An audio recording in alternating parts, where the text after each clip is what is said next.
Are you ready? It's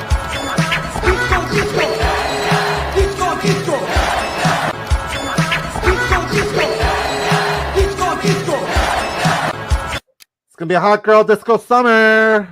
I'm never doing that again. I apologize. Why did I do that? Why did I do that? Here, let's fix it. Something cool.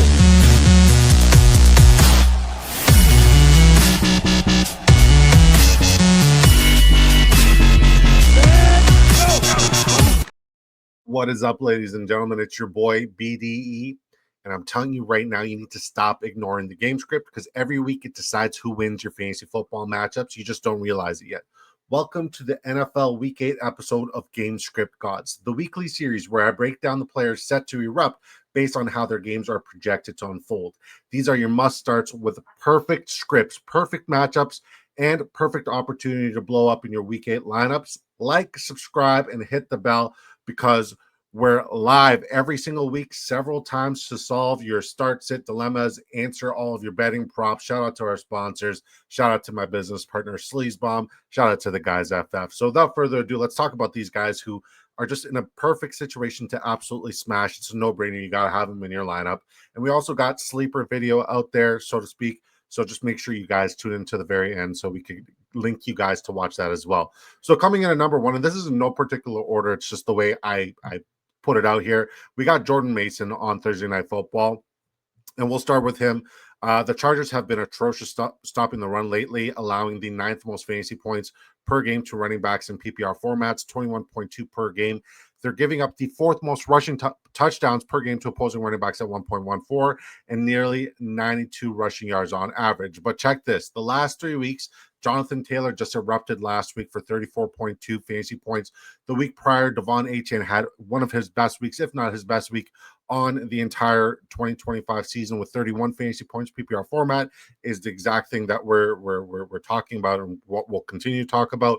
And then Croskey-Merritt, they've allowed 27 fantasy points to Croskey-Merritt, and he's been non-existent, and this was 3 weeks ago. They are leaking yards and touchdowns everywhere. Jordan Mason's script screams run it down their throat, and I don't care if Jordan Mason's going to be in the mix or not.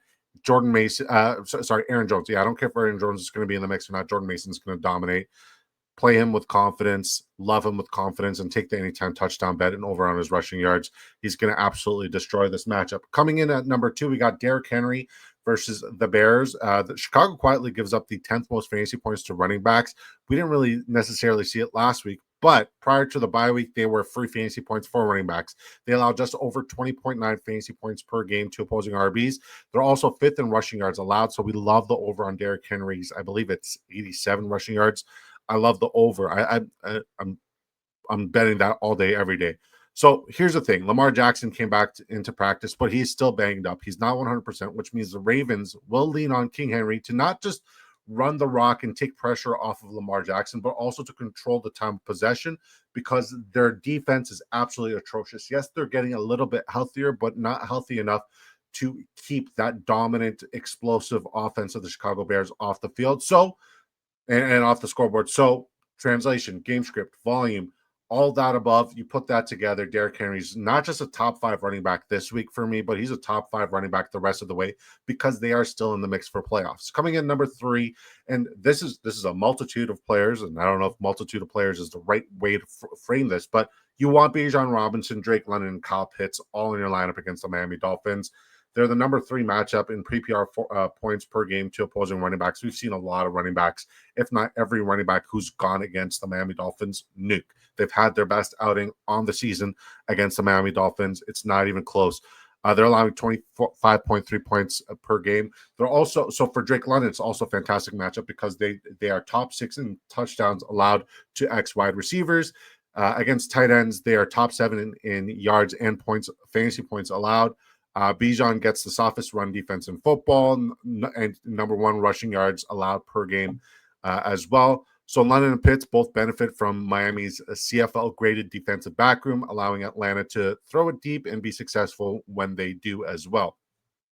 Next game, we got the Philadelphia Eagles versus the New York Giants, and I'm very in on it's not just the Saquon Barkley revenge game. This is a Philadelphia Eagles revenge game. They got blown out of the water a couple of weeks ago against the New York Giants when the Giants, when Big Blue was hosting the defending Super Bowl champs.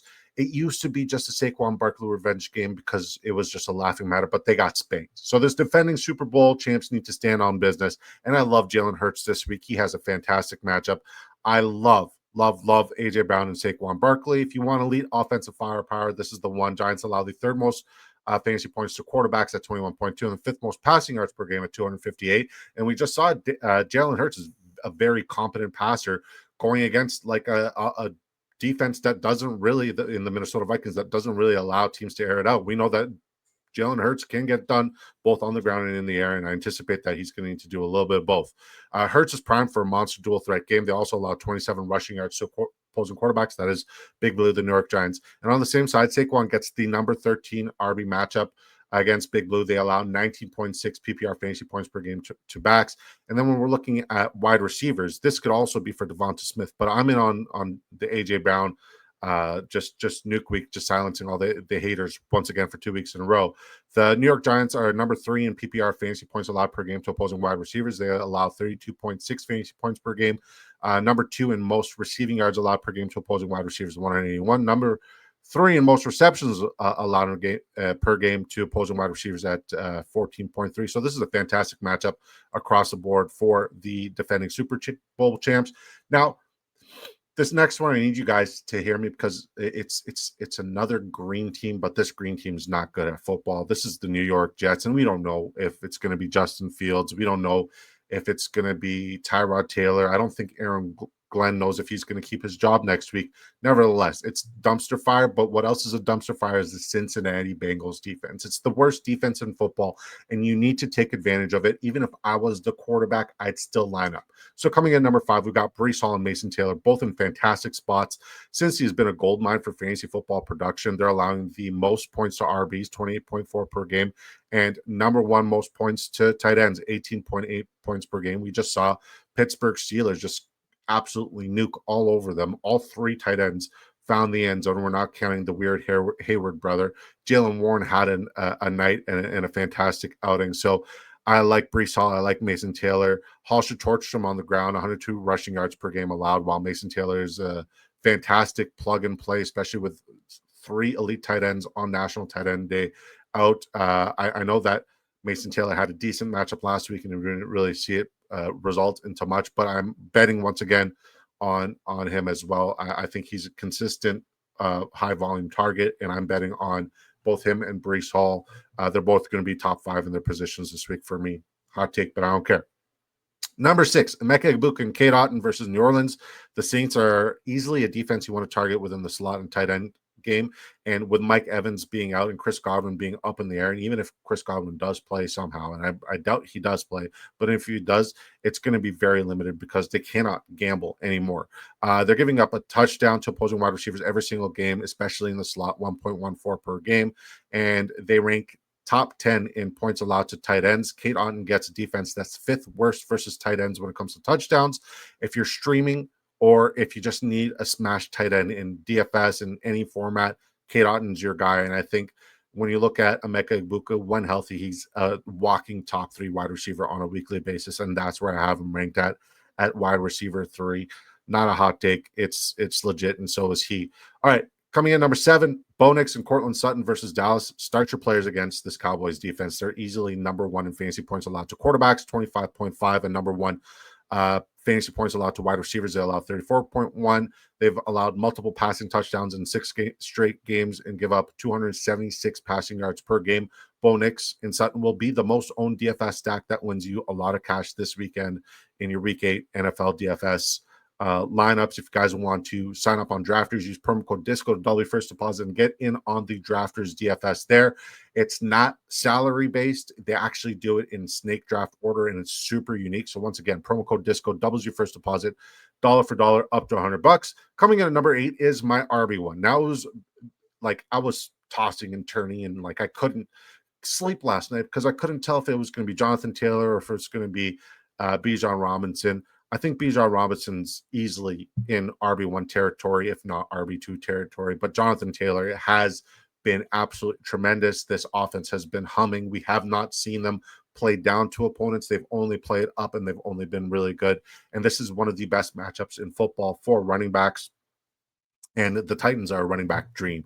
They allow the fourth most RB points, 24.8. Number one in rushing touchdowns, 1.43 per game, and number four in rushing yards, 113.6. We just saw what Jonathan Taylor did to the Chargers, who is a way better run defense than the Tennessee Titans. And this week, he's next in line for another RB1 caliber game, so we like him. All right, coming in number 9, we got my tight end one on the week. You got Brock Bowers on a bye. You got Sam Laporta on a bye. You got Trey McBride on a bye. And these guys, like, make it make sense. The NFL script writers, the NFL schedule makers, how stupid could you be? You have 3 of the best tight ends on a fucking bye week on National Tight Ends Day. Make it make sense. Make it. Nevertheless, I digress. He's my tight end one of the week, and it's no secret why. The Steelers give up the third most points to tight ends, 13.8. Top 4 in yards, touchdowns, and receptions. That's elite opportunity, especially if you're devastated with all the bye weeks that I just alluded to earlier. Last but not least, we got Patrick Mahomes, Rashee Rice, and Travis Kelce versus Washington.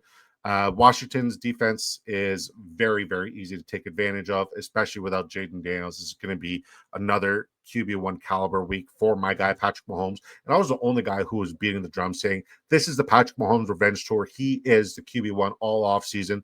You guys didn't pay attention, but now you will. And the reason why I'm saying Rashee Rice and not Xavier Worthy is when you look at the Commanders secondary, they are a funnel for production within the middle of the field. So against slots and tight ends, they are number 3 in most advantageous matchup for slots in particular. Top 8 matchup for wide receivers in general. So Xavier Worthy could be a fantastic play, especially with all the bye weeks that we're talking about. They give up 19.9 fantasy points to quarterbacks. I think Patrick Mahomes surpasses this in the first fucking half. It's a top 10 matchup for tight ends. This is a get right. This is a fantastic spot for Mahomes and the Chiefs passing attack. I expect Rashee Rice and Kelce to both be top 5 in their positions. And I love Travis Kelce over 13.5 longest receptions. An absolute lock. It's free money. You guys got to take it. So those are your game script gods for week 8. If these guys don't go nuclear, I'll take the L. I'll put all my fucking life savings into some sort of charity. Like, I'm willing to bet my life savings on these guys absolutely smashing. I'm actually not willing to bet that. I'm not that much of a degenerate, but you guys know what I mean. So you better be subbed, because we're going to be live on Thursday night prior to kickoff, joined by my co-host with the most, Mr. Sleazebomb. We're also partnered up on the guys' FF Fantasy Football. We'll also be live 7 p.m. Eastern time, going through every game on the slate other than the Thursday night football game that passed at 7 p.m. Eastern time. We're going to talk DFS. We're going to talk bets. We're going to answer every live start-sit question, every betting prop question, every trade conundrum and situation. And yeah, sign up on the guys' Patreon fantasy football Discord. It's one of the greatest fantasy football communities. It's a constantly growing fantasy football community.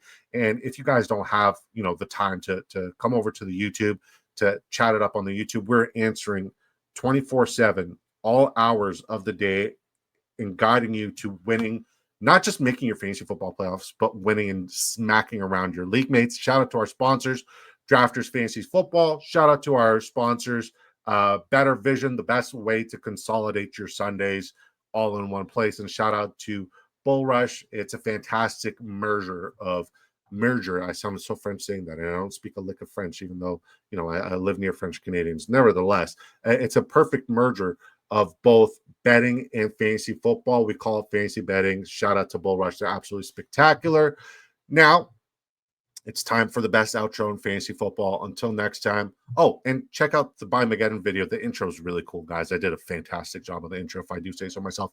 Peace. Best outro in fantasy football.